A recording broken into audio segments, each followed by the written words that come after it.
Nakuna ng video ng isa sa mga residente ng barangay ang mismong pagdampot ng mga pulis kina Manila Vice Mayor Isko Moreno at 5 konsehal. Itinanggi naman ni Manila Mayor Alfredo Lim na siya ang nasa likod ng pagpapaaresto kina Moreno. Narito ang report ni Steve Dailisan.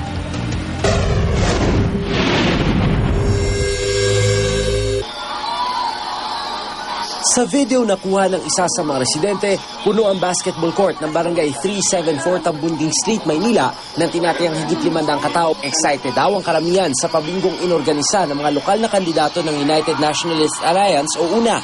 Bagamat may mga nakapaligid ng mga pulis, mapayapa naman daw ang pagtitipon sa umpisa. Pero sa kasagsagan ng pananalita ni re-electionist Vice Mayor Isko Moreno, ang masayang bolahan na uwi sa kaguluhan. Una umanong pinuntirya ang campaign staff.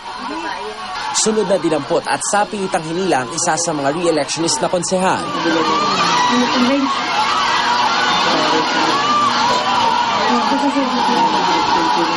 Hanggang sa damputin na rin si Moreno.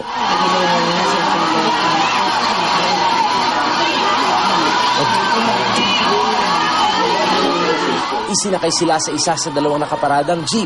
Pero dahil finlat na raw ng taong bayan ng gulong, napilitan silang ilipat sa isa pang jeep.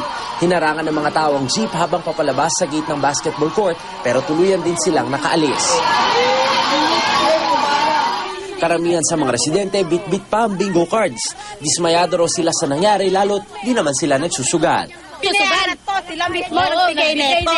Kalaro ng konsilor. Hindi naman niya nakasiguradong puro erap at isko yung naglalaro. Malay mo, may mga limdo. Nagre-reklamo rin ang ilang nasaktan umano matapos sa pilitang buksan ng isang bahay na nasa likod ng entablado.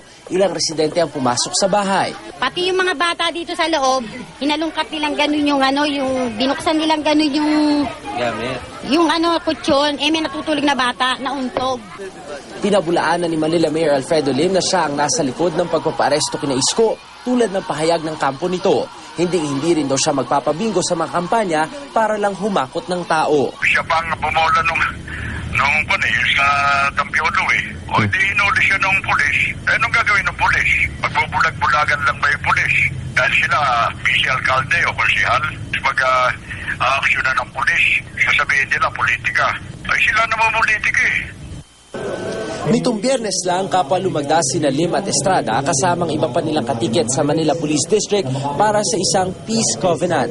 Nakapaloob sa naturang kasunduan, napapanatilihin nilang maayos, malinis at mapayapa ang kampanya hanggang sa mismong araw ng eleksyon. Para sa unang balita, Steve Dailisan reporting.